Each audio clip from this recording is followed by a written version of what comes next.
Stephen Bassett's website, Paradigm Research Group, is one of the top clearinghouses for documents regarding governmental cover-ups on the disclosure of UFOs and alien contact.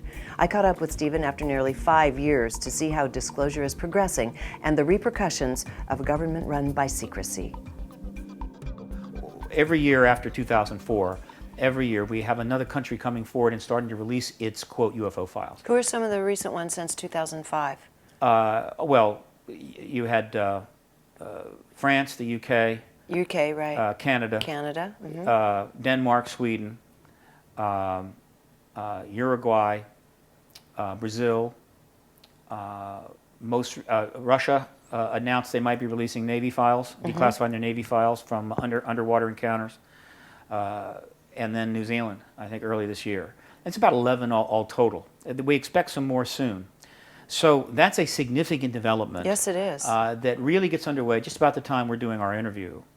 And what is happening here is by doing this, these nations are doing two things. One, they are kind of getting on the right side of the issue, meaning we're releasing our files, we're not proactively, we're opening up, as it were. Now, they're not releasing what you would call smoking guns, and most of those countries have such evidence.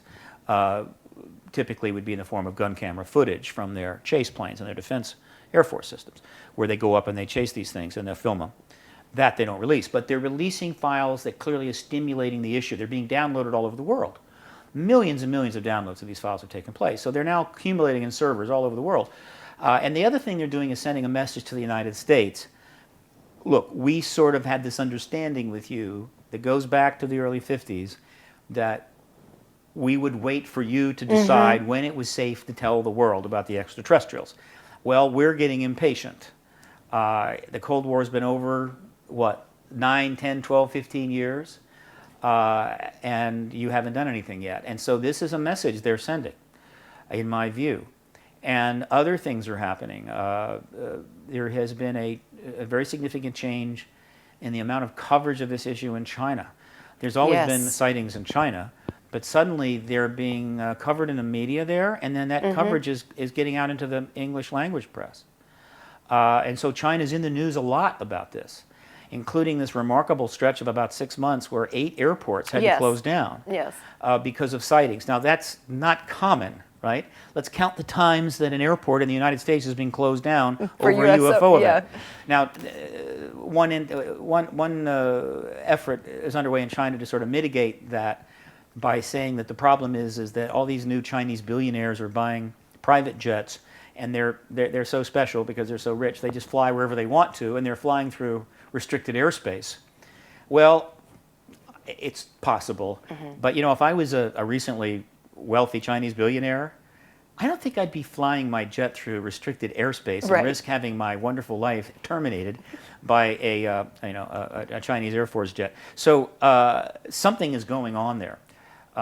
Coupled with the fact that China has an emerging space program. They plan to go to the moon. They're thinking of going to Mars. They've got satellites up there. They've encouraged and been quite comfortable with UFO research there for years. Opens the possibility that China may be the one to move first on this. And so these are the kinds of things that are going on. Let me be clear. The amount of things happening worldwide related to the UFO question and disclosure processes is now so much, I cannot keep up with it. It is not possible to keep up with it. And I'm devoted to doing that. You're right, that's your job. Now, that's exactly what I expected. It's very much like a pot boiling.